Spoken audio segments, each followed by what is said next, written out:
Hey everyone, today we're taking apart the NZXT Kraken X63. This is a brand new-ish cooler. It's a refresh of the X62. We have a separate review on the X63 if you want to see it.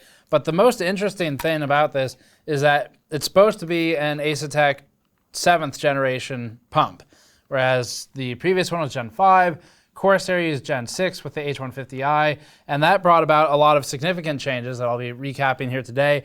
So we're going to take apart the Gen 7 pump and pump housing and see if any of the significant parts have made a change for this newest update of the Kraken series and the future Asetek Gen 7 solutions. Before that, this video is brought to you by us and our Patreon page. Aside from the GN store, one of the best ways to support our high expenditure on testing, quality, and equipment is to join our Patreon page. We've been posting weekly behind-the-scenes videos lately to update our backers on developments at GN. You can gain access to our Patreon Discord, videos featuring other team members, and Patrons Ask GN videos at patreon.com/gamersnexus.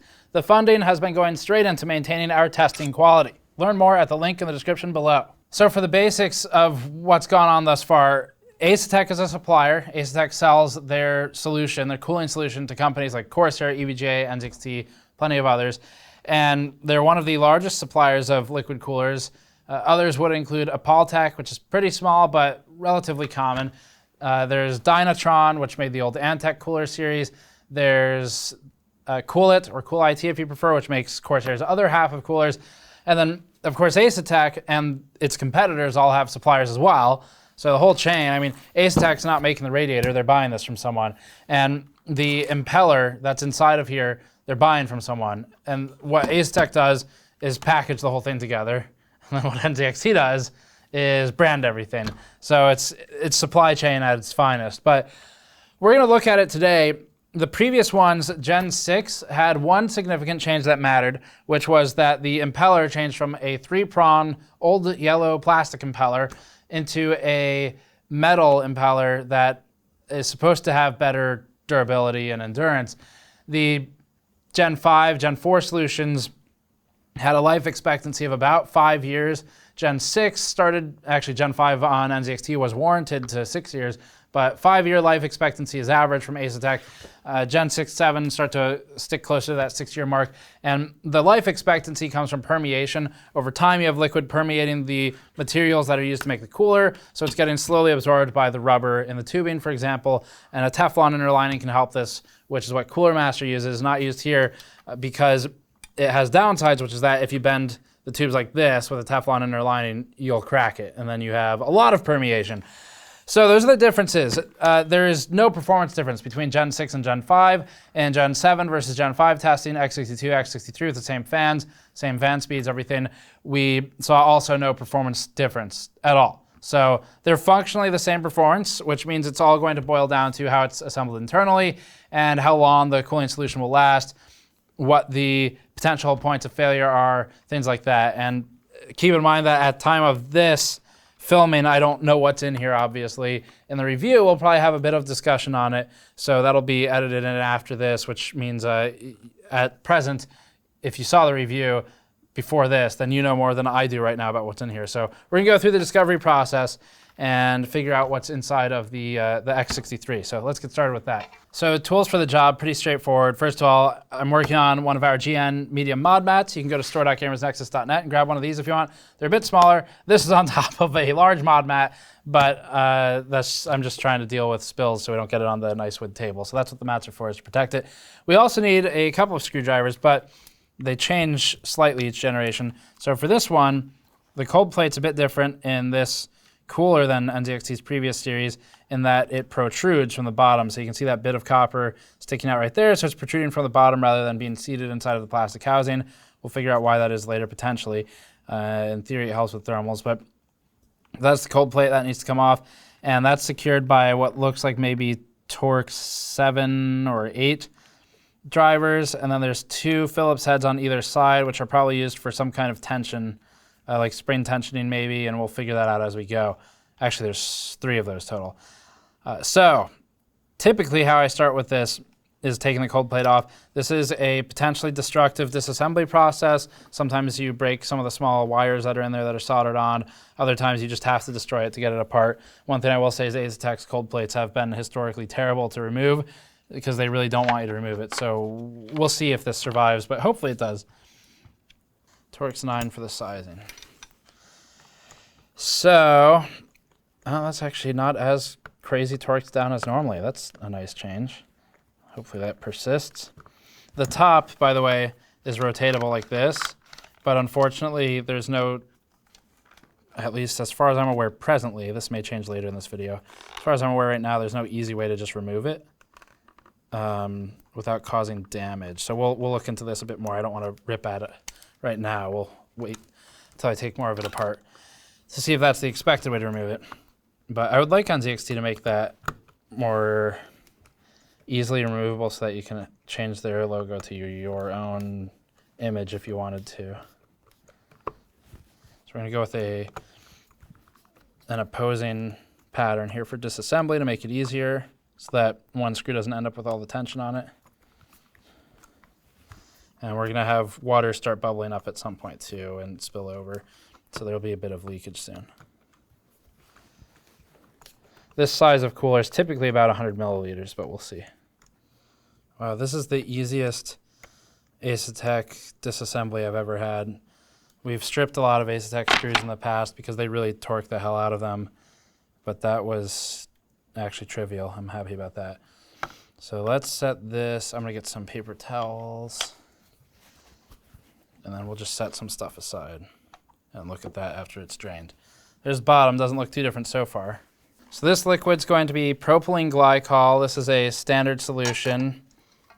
It is the mixture of propylene glycol to distilled water has a few implications for performance. The more distilled water, the better performance you're going to have. But the more propylene glycol you have, potentially the better cold storage or cold usage. So some coolers might have a spec of cold usage down to minus 40 degrees Celsius, and they'll mix in more propylene glycol for that, whereas ones that are meant to be more consumer-oriented might have a more limited range in temperature, extreme temperature performance or allowance before the liquid freezes, but will be a better thermal transfer. So there's going to be some more in there, but that's about 130 or so milliliters. And it is not colored. Sometimes you'll get like a green colored coolant. It doesn't particularly mean anything. It's just that they've added a dye to it normally. Okay, so this gasket's a little bit different from previously. Oh, it's really on there. That's good. The previous gaskets didn't have all of this in here, so I'll have to think about what that might be for. I'm assuming it's either for pump noise damping or it's for some sort of flow pattern. Maybe like a more efficient flow pattern. I would assume that this has to do at least partially with noise, but not positive yet. Have to look more later. Cold plate is, to their credit, extremely clean and polished. It's a good looking cold plate.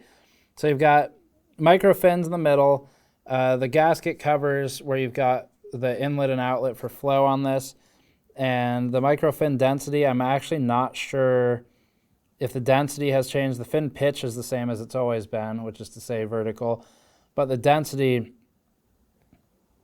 by eye, I would need a microscope to count the fins, but pretty standard cold plate in terms of design. I just don't know what's changed on it. They definitely have it polished, and it is for sure a bit thicker. I would assume that there's some slight curvature here. Typically these companies, Asetek specifically, has a slight curvature to its cold plate to better account for IHSs and the mounting force applied to them when you install a cooler. So typically that's something you'll see with, like if you took a laser to it, you could see a very slight bend. So that's going to be cold plate and gasket. Gasket's just about the same as it's always been, except for the other side of it. But this side, you've got your flow path, and then it just covers up the microfins to keep all the liquid going through a forced path for speed and efficiency, but definitely for maintaining pressure and obviously for preventing leaks, stuff like that. So now we need to remove this section, and I can't remember if this was a pain to do or not from the Corsair one, but I'm guessing it is. Well, that was easier than I remembered. That was significantly easier. Pretty sure this is the one I took apart last time because of the corrosion on the plate. That tells me it's been in contact with water. So, first of all, here's a difference for you of Gen 6 and 5 versus 7, or Gen 6 and 7 versus 5. You'll see that the side of the barb here, just like on the Gen 7 one from Asetek, from NZXT next to us, the side of that barb has got the cut-in on it. I'm not quite sure what that design is for. I'd assume potentially structural, but it doesn't look like that on Gen 5 on the X62, and we have a close-up of that in the review. But I did reseal this, so we need to take this back off.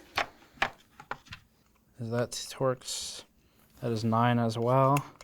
Okay, so I've opened up the Gen 6 one that Corsair is using, also from Asetek, and we can start looking at the differences here. First of all, let's look at the cold plate and the gasket. So this is Corsair's, which is of course Asetek's, and the gasket is different. The new one, I did remember correctly, the new one's got these extra bumps in it. I'm gonna need to see if I can find an engineer at Asetek to talk to ask what specifically that does for flow. I'm still leaning towards maybe noise management, so to reduce trickling noise or something. It could also have to do with just maybe flow impedance or optimizing the like increasing the pressure or something like that. So that's different. You can see on the back, on the other one, it still had just this inlet over here and then the dual outs, or vice versa, but there's none of the other stuff on it. So that's different. The cold plate, let's take a look at the micro fins here. It looks a bit different. Gen 6 was interesting because Corsair largely dictated that design and then ended up being mostly exclusive for it. One of the things they did was decrease the cold plate size about 10% from Gen 5. And then they also made a couple of other minor changes that we talked about in some of our review content of the time. Corsair here is about 31 mil wide. And the new Gen 7 is about 29.5 mil wide. That's interesting. 24.1 mil tall. So this one is about 26. So ultimately, in terms of performance, they don't test any differently in the real world. Perhaps some of the improved cold plate design that NZXT was bragging about on behalf of Asetek could be making up for that smaller area. So what I'm unclear on, of course, because we don't make these things or have ABs to test, what I'm unclear on is if you took this, whatever's updated about the cold plate here for Gen 7, and you made the micro fins the same size as Gen 6, would the performance increase in any meaningful way? But anyway, that's going to be it for the sizing. What I also don't know is fin density, so we'll try and check on that. But that's Gen 6 and 7 for the plate. If we take a look at the inside as well, I've already pre-popped that off. So this plate here, has a very minor change. Not much of one. This thing's a bit bigger on the newer plate than that, and I don't know what the implication is there other than perhaps endurance or structural support. And then this piece here has actually that's looking roughly the same as well, although it's coming out towards the camera a bit more and covering part of the hole that the water's going through. So one of the big things Asetek was working on for Gen 6 that's probably carried over here is dealing with permeation and longevity for the coolers, because they didn't really have much they could do on performance. So that's the new objective that they focused on. For the other side, let's take a look at that. On the old one also, this piece here doesn't have the plastic cover that this one does. I don't know if that can be removed maybe. Oh, yep, there it goes. That's interesting. I wonder why the old one didn't have that. So Gen 7 has this additional cover here, which I'm assuming is to contain the water better where it's intended to go. Next piece, impeller.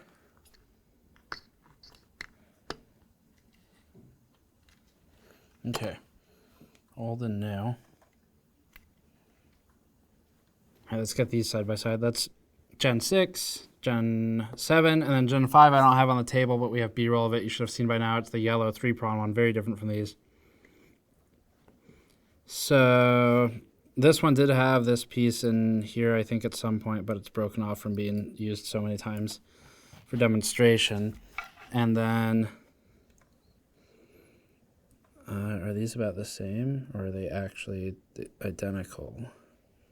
They're technically different. That material's changed a bit. I don't know what the significance of that is. Now that we've taken it apart, I'll know the right questions to ask. So this outer material is a bit different.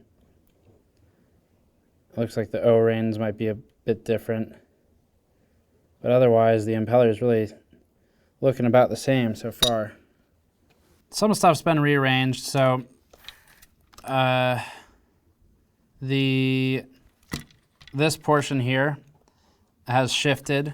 So where it lines up with the plastic piece that lines up with ultimately the gasket, that inlet or outlet, I'm not sure what it is right now, that has been moved. Previously on this one, Gen 6, it was located opposite to the tubes, and now it's located down towards this way. And what I don't know is if that matters. It's possible that they assemble these slightly differently each time, so it would move around if that's the case.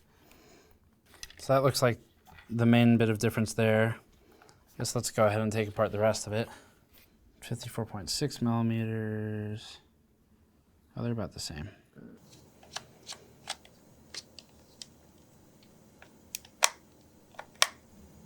Oh, is that socketed? Oh man, that's a big improvement. Okay, cool.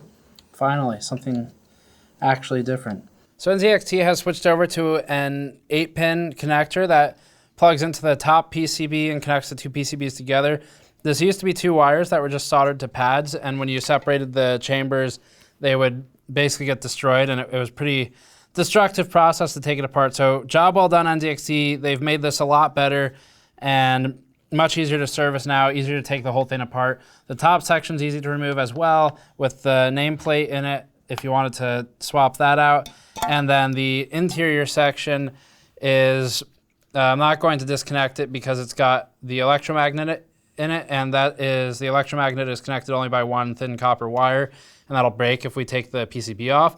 So we'll leave that alone, but it's just an electromagnet on one side. That's an 8-pole motor, which is pretty standard for a pump magnet, and then, or a motor. And then other than that, it's Asetek branded for the green PCB, and NZXT contributed to the white PCB, and that should more or less cover the entire X63 cooler. So that's it for this one. In terms of Asetek's Gen 7 stuff, a lot of the changes were really minor to the extent that I don't really know off the top of my head what exactly they address. It's probably something. I just don't know how much of it is performance-oriented versus endurance-oriented, or potentially noise. So we'll reach out to Asetek and see if we can get some information on that. Ultimately, there's not a huge difference versus Gen 6 for the core components, or even Gen 5, but NZXT has significantly improved things on the front of disassembly. So really good to see the cable sorted the way it is now. It's a lot better than what we've seen in some of the past designs. Makes it easier to modify or take apart and refill, and you should be able to refill everything even without pulling out the cold plate. If you wanted to just get access to there's a fill screw in there, like a large Phillips head screw for a fill port, and a pause drive, I think that is actually, but close enough. And if you want access to that, you just remove the Phillips heads on the bottom instead of the cold plate, separate the chambers, and then you should have access to the fill port without actually having to remove the cold plate, so you should be able to refill it without any leaks. So pretty easy to maintain, and overall improvements for quality of life type of features, but there's zero performance difference in real world testing that's highly controlled. So that's it for the X63. Check out our review for other details on thermal performance and noise performance, but that's how it's assembled and how it looks from a build quality perspective. Thanks for watching. You can subscribe for more or go to store.gamersnexus.net to help us out directly, or patreon.com/gamersnexus, where we've posted a couple new behind the scenes videos, and we'll see you all next time.